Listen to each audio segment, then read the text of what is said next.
Today I am here at DC Pianos in Berkeley, California, and I'm going to be bringing you guys a bit of a different video than I usually do. A lot of the times when I'm at a piano show, I will review multiple pianos, but they'll all get their own separate YouTube videos. In today's video, I'm going to take you through and show you 5 of my absolute favorite pianos that DC Pianos here has at this time. I believe I've actually done videos on most, if not all, of these pianos already, but I wanted to cover them once again and just kind of take you around and show you these different pianos.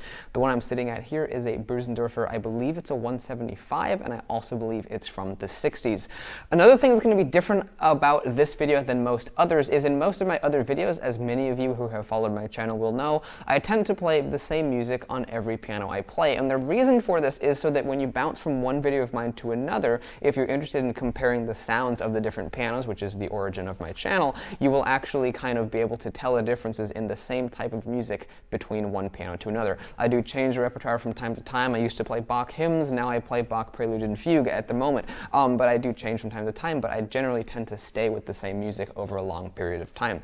But in this video, I'm actually going to try to play different music on each piano to really accentuate what those pianos do best. And what I think this piano does best, while it has a lot of amazing things about it, one of the things I love most about this Berkeley is actually the treble. It has a good sounding mid-range, an excellent bass for the sound and age of the piano, but the treble is where it really shines and sparkles. Literally, it really has a sparkly sound, and I figured I would play the ending bit of Debussy's Clair de Lune to demonstrate that for you guys. So this, once again, is a Berkeley 175 from, I believe, the 60s, and it's absolutely wonderful. I really, really love it. And bonus points for it is that it has natural key tops, which is a really great touch for us pianists.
While there is a note here and there on the piano that is a little bit out of tune, the tone of this piano overall is absolutely gorgeous. That last chord there of Clair de Lune just sang throughout the whole piano, and it has excellent, excellent sustain. I really, really love Bösendorfers as a whole, and this one here is no exception. I can't think of a Bösendorfer I've found that there's maybe one or two here and there, but as a general rule, I absolutely adore Bösendorfers, and this one here is no exception to that rule. It has a wonderful sound, a beautiful light action, and a really unique sound as well. It has that really sparkly, pure, resonant sound that Bösendorfers are so well known for. I really, really love this piano. Let's go check out a couple of the other ones. As I said, there's going to be 5 pianos in this video. I'm not even sure which one I'm going to do next, but I'm going to go through, find the next one I want to show you guys, and then I will show it to you. Another piano here that I love at DC Pianos is this Steinway L. Now, it is completely different. It's practically a polar opposite of the Bösendorfer that I just got done playing. The action has a much heavier sound. It has that American sound with the fat bass. It's a completely different piano, completely different, but yet it is still absolutely wonderful. As a result, it's a different piano, and I will play a different song on it. Here I will play my original bass test piece to really show you guys that fat bass that sounds very, very good for a piano of this size.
As you can hear, it has a much different tone from the Bösendorfer, and it also has a much different touch. This one here is a lot more heavy and responsive. The Bösendorfer has a much lighter, quicker, fluid touch. They're both different, but they're also both good, and I enjoy playing on both of them. This one here also has a much warmer kind of a tone in the mid-range and a more velvety tone, whereas the Bösendorfer is a bit more kind of clear and precise, but it does have some warmth in the mid-range as well. And the bass on this piano is really, really fantastic for the size. Another reason I enjoy this piano is because DC Pianos actually has rebuilt it. I believe the year of it was from 1960, but they've actually rebuilt it and made it, in my opinion, better than a new Steinway L. Why would you pay big, big money for a new Steinway L when you can pay still relatively big money, but less of big money for a piano like this that is excellent, has a wonderful sound, and will give you many, many years of music for many years to come. It's a wonderful piano, and I personally, if I were in the market for a Steinway L, which personally I'm not, but I do enjoy those pianos, if I were in the market for a Steinway L, I would strongly be looking at rebuilds like the ones DC Piano does. Let's go check out another piano that is here in the store. Again, not sure which one it is going to be, but let's go check it out. I decided to go straight from a Steinway L to another Steinway. This one here happens to be a Model S, and this is another one of my favorite pianos here at DC Pianos. While I'm not a huge fan of modern Steinways and Steinway's business practices as of the last few years, I do still admit that Steinway can make a very good piano from time to time, and this one here is one of them. Unlike the last L I just showed you guys, this one here is actually original, and I believe it dates from the 90s, which I've posted a video about this already, but I believe the 90s were kind of Steinway's last golden era when the pianos were warm and rich and fuzzy and really well made. This one here has that sound, and I will demonstrate it for you with my treble test piece here on this piano. This piano, again, is very good throughout virtually all the registers. The mid-range is warm and fuzzy, and the treble is bright and sparkly, so I'll demonstrate that here for you with this piece.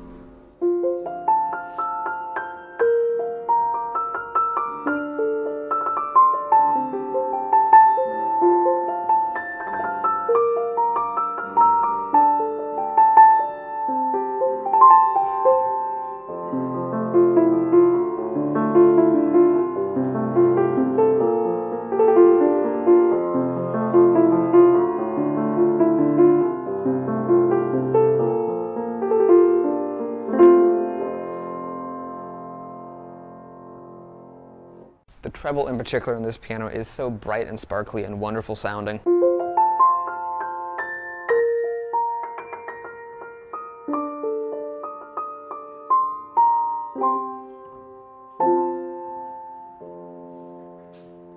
Really, really fantastic. And also this one here happens to be from Steinway's Crown Jewel collection. That was harder to say than I thought it would be, and that's why it has this walnut finish, even though it was made in the 90s. I personally do enjoy this finish. It's a nice color. But this here is, again, another one of my favorites here at DC Pianos. A wonderful piano that's been taken care of very well throughout its life. It has a wonderful, substantial feeling action, which is another thing modern Steinways tend to not have. Their actions are often kind of light these days, and I personally prefer a more substantial feeling action like this. It's very predictable and very easy to play. Also, another bonus about this piano that I didn't realize last time I was here is that it actually comes with a duet Steinway branded bench, which is kind of nice. Let's go check out a couple more pianos. These two are actually going to be upright pianos, but I think you will still enjoy them. Let's go check those out. The piano I'm sitting at here is the beloved Tom Thumb piano. When I posted the review and demonstration of this, everyone seems to really enjoy it. The last time I was here, I played Sweden from the Minecraft original soundtrack on it, and everyone seemed to love it. I thought it sounded particularly nice in this piano, and everyone seemed to agree with me.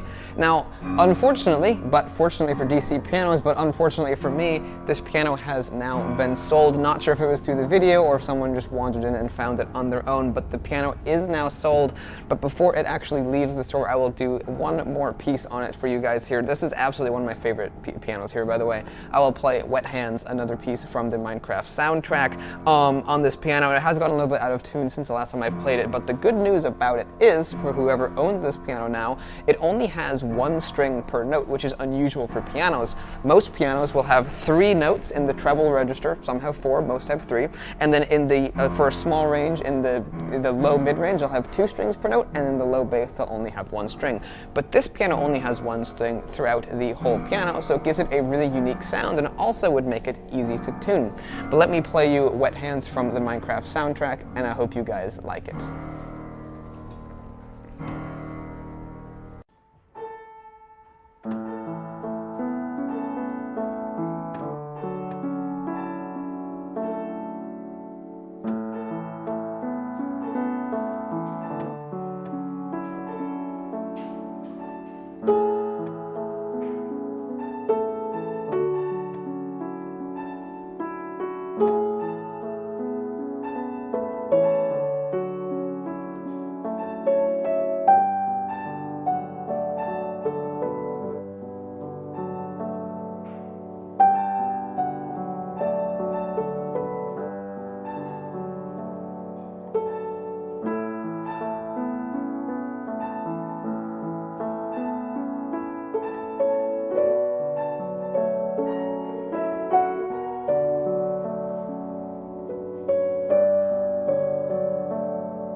Part of me is kind of sad that I have almost kind of lost a friend here in a way, because I got that nice video out of it that everyone seemed to enjoy, and I enjoy playing on this piano. If there's one thing you have to know about me, if there's one thing that you must know about me, it's that I love unusual pianos.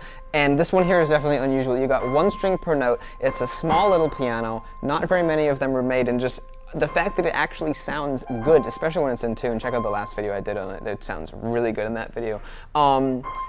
Just all of that combined together makes it an absolutely wonderful little gem to me, and I really will miss it. But perhaps someday I will be able to meet up again with this piano, or perhaps one just like it. If I find another one like it, I will be very tempted to buy it, especially if it sounds as good as this one does, because it's amazing and I love it. Let's go check out the final piano here on my list, which I actually have not done a video on it yet, and I have actually only played about 3 notes on it so far, but it seems to be an amazing, amazing piano. So let's go check it out together. The piano I'm playing here is a R.S. Howard from 1904, but listening to the sound, you really wouldn't think that it is from 1904, and the reason for that is that it's been absolutely gone through and completely restored by DC Pianos. It is really, really astonishing how good it sounds. Of course, I do have the front panel removed, so that is releasing a lot of that sound out, but even with that front panel gone, I was playing with it off camera, and it still sounds absolutely amazing even with the front panel